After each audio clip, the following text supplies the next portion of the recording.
the heart and soul behind every business. Stories. Welcome to Business Story of the Week, hosted by me, Joshua Laurie. From setbacks to comebacks, from tragedies to triumphs, we inspire entrepreneurs through conversations that matter. Witness the magic that turns dreams into reality. Whether it's your career, business, or life, your success is always one story away. This is Business Story of the Week. And welcome back, folks. Welcome back to Business Story of the Week. I am your host, Joshua. And today's question is, how does transforming executive recruitment work with AI, right? And how does it change the game for companies and leaders alike? Well, today I am quite thrilled to introduce you to our guest, ladies and gentlemen. Martin Rowinski is the CEO of BoardsEye. Martin, sorry about that. I forgot to ask this. BoardsEye? I'm glad you said it. Potato. BoardsEye. Okay. We still Really? BoardsEye works? People either use that or I even heard BoardsEye. Really? Which one do you use the most? I always say BoardsEye. I don't know why, but I always said BoardsEye. Really? Okay. Okay. I'm going to redo that introduction a bit there. We'll have it cut off, but that's quite interesting. Let me do a little clapper just for the introduction. Yeah, sounds good. Well, today I'm quite thrilled to have Martin Rowinski as our guest, the CEO of BoardsEye and a visionary in executive recruitment and corporate strategy, of course. Joining us in this episode, Martin's journey is nothing short of remarkable. Originally from communist Poland, he immigrated to America to pursue the American dream. With over 2 decades of experience, Martin has been instrumental in connecting high-caliber executives with transformative companies, leveraging his experience in technology and innovation. In this episode, we will dive deep into Martin's inspiring journey, his insights on leadership and business development, and the secret behind his success in building impactful professional networks. Martin, thank you so much for coming on here to the show. How are you doing? I'm great, Joshua. Thank you for having me. Well, Martin, first of all, I am quite interested with the background. I always start the show that way. You know, it's there's many paths that we undertake in life, many different directions, but really the start of the path is probably the most interesting of them all. Your journey from coming from communist Poland to become a leading executive recruitment expert in America is truly inspiring. It's crazy. First off, it's quite crazy. I mean, how it started off and how it ended. Can you share us your early experiences, of course, that shaped your path in life, and then your career path as well, and what motivated you to pursue the American dream? But more than that, Martin, what is the origin story of Martin Rowinski?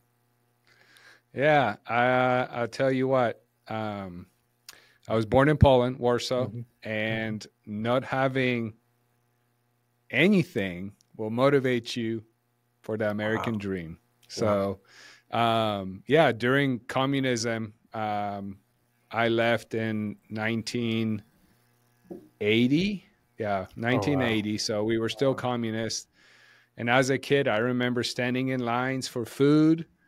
Early in the morning, my mom would send me on weekends, obviously not school days. And then she would come in and join me in the line before the store opened in hopes that there would be something left on the shelves. So, and most of the time there wasn't. If we got some bread, that was great. My family, my mom, were fortunate enough to have family living outside of Warsaw, outside of the city, out in the farm area. They owned a farm. They had pigs, they had cows. So we were fortunate enough to get certain things from them, but definitely wasn't the case for everybody. I mean, my mom and my dad didn't even own a car. I mean, we did not have a car, so public transportation only. And that wasn't great either. So Chevy legs, Chevy legs. But yeah, Mm. so grew up definitely with a lack of things, and then leaving a communist country is also not easy. They don't want you to leave.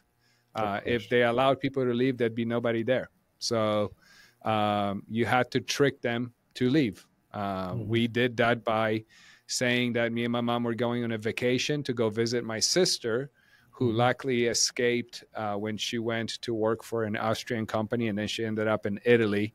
Um, and so we basically went on a vacation to Italy, and as soon as we got there, we were at the U.S. Embassy applying to get the heck out and never come back. So these days, Poland quite different. Beautiful Hmm. country, Yep. great. I have a Hmm. lot of family still there, so I visit Hmm. it, love it. I mean, it's day and night in comparison to what it used to be. But yeah, so that was the motivation for my mom to take this Hmm. crazy journey and take her 9-year-old son across the world to come to U.S. And by the time we got here, I was 10 years old, so we spent about 8 months in Italy, which, by the way, was also a game changer alone because Italy was Right. great compared to Hmm. Poland. Hmm. So that was an awesome experience of being there for 8 months and not going to school. So that was fun. But yeah, got to US, straight to California. My aunt was already here with her son, a younger cousin of mine. And so we joined up with them. But by the time we got here, my mom, had like $500 to her name. So Okay. life definitely was Wow. looking up, but not Not not quite great. yet. Exactly. Yeah. So yeah. So I grew I up mean, with that. it's quite the background, of course, and it was so early on in your life as well as a kid, because those are during the transformative times of a child, right? And going through something that extreme must have truly shaped your perspective in life. I mean, it's quite a testament to the resilience that you have, or quite a testament to the character and personality of your beard. But of course, shout out to your mother who took you across the world, saved you from that situation, and gave you better opportunities to now. What we have today, what you have today, is quite remarkable, just as well. Before I truly start getting into your career and your insights, Martin, talk to me a bit about how that experience shaped you. I mean, how much of it do you still carry? Because again, it happened very early on in your life, Mhm. and now you've lived the majority of life here in America, of course, where you've built quite the career yourself. Were there any pivotal experiences other than what you've talked about, and or any other things that you feel like that shaped you and that you still bring with you today? Yeah, absolutely. I mean, it's never going to leave me. Hmm.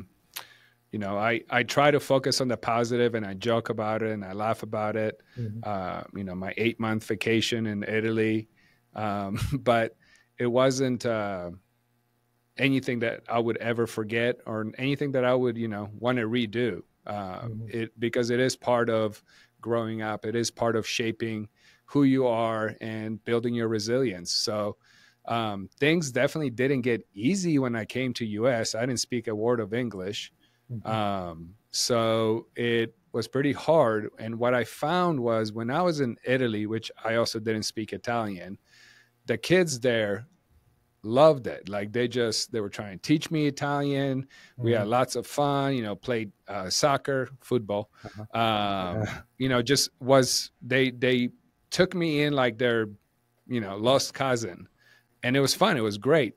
And Hmm. I came to US, I guess, expecting the same thing, and found out kids in middle school in US are quite different. They don't look at a foreigner that doesn't speak English and they're like, I want to learn. I want to know Yep. what's it Hmm. like where you're at. They didn't Hmm. they didn't really Hmm. care. They didn't care. All Hmm. they did was pick on you and bully you. Hmm. So, that was my start of being in middle school. Literally day one, I got in a fight with two boys, and I ended up winning the fight. I ended up in Of principal's course. office. I'm sitting there. I have no idea what the principal is saying. That's too Yeah, funny. I thankfully there was some nice kids, and they stuck up for me. And they're like, "No, he didn't start the fight. He was just minding his own business." So I didn't get in trouble, obviously, but yeah, but that was kind of the beginning. And I learned that, kids are not as nice in US as they were in Italy. Um, as I was with my friends in Poland, because we had foreign Mhm. exchange students come through our school, and we were the same way. We never Mhm. get to see anybody from a foreign country. So we were like, oh my gosh, what's it like where you live? And, Exactly. so it was quite different. But yeah, that definitely builds your resilience for sure.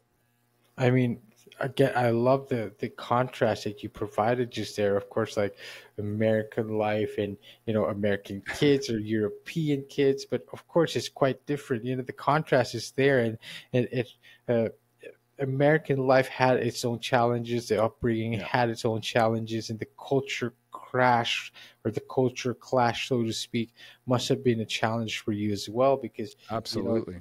dealing with suddenly dealing with the unfriendliness of it all, especially coming from such an extreme part of the world. You'd be like, and going to actually a privileged part of the world and then experiencing all that unkindness must have been quite the shock as well. And again, you said that this built character in a different way as well, but let's not also forget that of course America provided you with a lot of opportunities. Percent. With over 2 decades now of experience of connecting executive with transformative companies, what are some of the key qualities? First off, before I really get into that, how did you get into this career? You connect people, executives to companies, leaders to, you just connect people together. How did you start getting into that kind of network? Yeah, I mean, it wasn't easy. When we Hmm. started, there was no, it's not like I had a bunch of companies that are looking for executives, or Right. I don't have a bunch of executives that want to get connected. So the idea spun from the fact that I used to do a lot of consulting Hmm. uh, when I was younger, and just found it exciting helping companies. So, but I've helped companies go public. I've helped companies raise money and get, funding, and then get to the point where they sold to a publicly traded company as a consultant. But I didn't financially benefit from that because I don't have any equity. So as I matured, I was like, hey, I'd love to get on the board of a company or become an advisor and get some equity and help companies do that. Wow. Wow. But then I didn't find there was no resources to do that. So that's kind of how the whole Of dream came course. about. Uh-huh. And the way I looked at it is, if I can somehow put this together with my partners and get this thing off the ground, we get it going, Mhm. then we can sit here and do exactly what I enjoy doing, but at a bigger level where it's not just me. I'm connecting, hundreds of executives with these opportunities, and they can make a difference. And we've seen companies that were struggling and, about to close down their doors, especially thanks Mhm. to COVID. Mhm. And they bring in an executive that literally connects them with exactly what they were looking for. And now they're raising $50 million. So That's very cool. seeing those kinds of things and hearing those kinds of stories definitely motivates you to keep going. Of course, and it's quite the. You're not just connecting, the little fishes. You're connecting big fishes. You're putting Yeah. together massive firms, executives who are highly qualified with each other, and you're just making these matching qualities basically. What I wanted to ask now is like, what are some of those qualities that you always look for, and what you believe make great leaders in today's business landscape? Yeah, I mean, there's a lot of qualities, and obviously it's all really dependent on what the company is looking for as far as skill sets. But Hmm. the one point that we always try to start with and make sure that the company understands is, we need to make sure that the company understands what their mission, vision, and values are, and Hmm. then whatever executive they bring on has the same mission and vision, values for their life. Because if that's different, then it's not going to be a long relationship. I mean, being Of an course. advisor or board member, Hmm. being part of a company, if you want a long lasting relationship where it benefits and grows, Hmm. it's nothing different than a marriage, right? If you have a marriage and the two personalities are not in line with, your life's mission, vision, and values, that marriage is not going to last a long time. It's Precisely. going to last long as those things line up. So it's exact same thing. It has to Hmm. line up. You have to have the same beliefs, and go after the same big dream. So Is it that's the most always important part. is it difficult to find people that match, or is it more like they have commonalities, they have similarities in their values? Because again, these have to be highly qualified executives, and companies aren't always like, it's not like they grow on trees, right? So how do you always match them, or even if they don't fully match, how do you find ways to find similarities, so to speak? Well, the good thing is we provide the companies a lot of executives to pick from and There, choose of from. course. So that gives them at least a big bucket to work with. And what Hmm. we found over the years is a couple things that really make executives stand out. Hmm. One of them is branding. For example, we're doing a podcast right now, right? Hmm. That's part of branding. Right Hmm. now, you have given me an opportunity to be interviewed, and I'm Hmm. being branded. You're going to put this out to thousands of people to watch. They're going to learn about Martin, and there's already a lot of people that know a lot about Martin, but it's an Hmm. opportunity, right? So Of course. same with writing a book, same with publishing an article on Inc. magazine or Forbes or any other third-party leadership website. So what we found over years is the people that have done those things Hmm. have an easier time getting an interview and an opportunity to be part of a company. Right. So actually, just recently, we released a branding program for our executives to be Wow. part of so they can start establishing that authority so they can get more opportunities. So That's very cool. doing these little things, are new to us, but it's something that we're trying to do to increase more exposure so that our members can actually get it. But you are correct. Hmm. These positions don't grow on trees. Hmm. There's not a lot of them out there. They come, they go.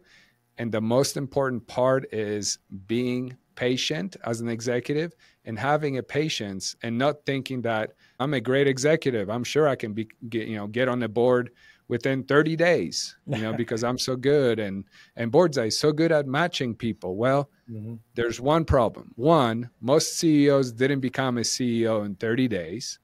And to get a board position is even harder than becoming a CEO. So be ready, buckle up, because the most important part is it's not up to BoardsEye to make a decision telling a company, this is an executive you want on your board. It is their decision because we don't have any weight on that company.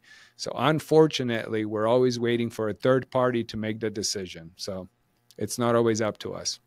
That's always how it is. But it sounds like you also mentioned that executives do grow on trees, maybe. There is But a lot of them out there, there's a yes. lot of them out there. But again, I love how you focus on branding, because it's almost Yeah. like you take the apple from the tree, you dip it in gold, and make sure that you these are the best candidates that we have. But you also push Yes. them towards a way of like, hey, we know you're qualified, we know you're good, but this is what you need to do to stand out. Make sure that you are the right fit. Make sure that you are, you pick yourself apart from the pack and from everyone else of the executives, really. And Yeah. I love that. I love that branding is so pivotal to what you guys do. But now comes the innovation part of Board's Eye. I understand it utilizes sort of hybrid AI system to Yeah. revolutionize, to innovate the executive board placement. Can you elaborate on how this technology works, how it enhances the matchmaking between executives and companies? It's quite interesting. I mean, AI in recruitment, AI has technically been around a long time, but now it's being used to match executives and boards. How does that happen with Board's Eye? Yeah. Simply, we heard that if you put AI on anything, it's 100 times fold the value. So we just did that. No, I'm just kidding. I'm laughing because there's a golf club out there and they put AI on it. I'm like, how can a golf club have any kind of AI? Like that doesn't make any sense. But yeah, we've been actually using AI for a while. But I will be honest, GPT accelerated what we were doing Yes. with AI Yes, absolutely. 10 times, like easy, Mhm, if not more. I mean, it mhm, just, mhm. what we were doing was almost like caveman compared to what we can do now. So Yes, we that's use true. it in quite a different ways. one of the back end ways that we use it is we have AI analyze the board opportunity or advisor opportunity. So it goes through everything of learning about the company, learning about the description of what the company told us, who they're looking for, the kind of skill sets that they're looking for. And it comes up with a score on certain categories. Right. And then we do the same thing on the back end for the executive.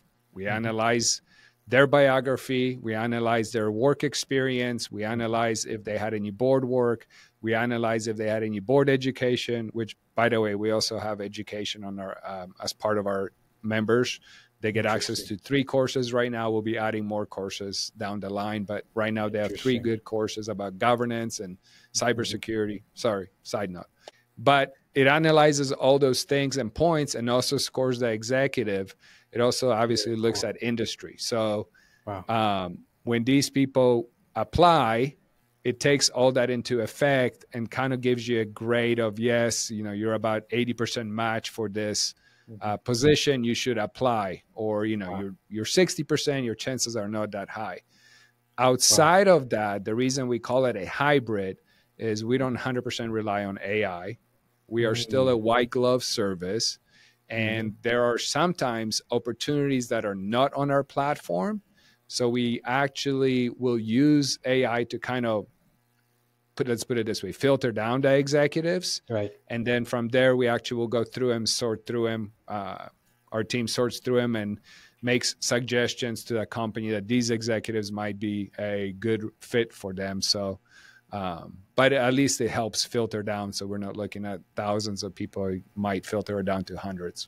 Precisely. And, it makes the process much more faster, much more efficient. 100%. And you're not doing it manually and trying to do it by feel, like maybe this guy might be good. It's no longer about of course there's some sort of intuition bit in there as well, but you take out the kind of you take out the parts that take too long can now be done a lot more efficiently. Yep. And I think that is what is truly happening. I love how you point out ChatGPT on how much it's changed. I always compare it to I always compare it to the boon of how internet changed the way we live, right? The way it was introduced to life and how everything was never the same ever since internet. I think it's the same with the acceleration of ChatGPT and this advent of AI, this new kind of AI that's just come on. I think that is the same, is very similar in how it's going to change our world. It still doesn't, take away, or rather, it's still, human element is still there. It's quite important. It always should be, Yes, it's always important to have that, especially in networking. Martin, you are not a stranger to networking. In fact, you're probably very, very, probably quite, the social butterfly yourself, coming onto there, just building networks of, if the top executive, top people of top firms in the world, in America. You've been instrumental in building impactful professional networks. First off, this is very clear, it's very important. It's no secret that networking is a very important skill, whether you're a business owner, you're an entrepreneur, a corporate executive. It is a life boon. It's a lifeblood of many, many businesses and careers. What advice would you give to not just executives, to business owners, entrepreneurs looking to expand their network and find meaningful connections, meaningful opportunities? Yeah, I mean, if you're an executive and you're not going to conferences, then you should start. If you're an executive and you are going to conferences, are you going to conferences, sitting there, listening to the speakers, and then packing it up and going home? Every conference has happy hours. Every conference has outside, way to connect with people. Don't be shy. Right. Go out there, shake hands, exchange phone numbers, try to network, try to find partners. Just don't be shy. I mean, believe me, I used to be extremely outgoing. And then when I went through the whole middle school and being bullied and made fun of, having an accent, my outgoingness went away. Okay. But it took me a while, but I brought it back, and confidence, and going to college, all of a sudden my accent was actually a cool thing. Mhm. Girls were digging it. So, Eh, so it helped me break out. But, mhm. you just have to, whatever fear you may have, Of it course. just overcome that fear and just be yourself, and go out there, go in the world, and share what you have, share your passion, share what you do. Mhm. And doesn't mean everybody's going to love what you do, but there's going to be somebody, and that somebody could make a difference in your life. So just don't be shy, go out Mhm. there, and even online Yeah. webinars, online Yes. networking, Yes. join as much as you can. Mhm. And it's not just about. I imagine it's not about being outgoing, right? It's not about being extroverted Yeah. to be more precise. Like, it's some people can network even as an introvert. They do it Yeah. effectively as well.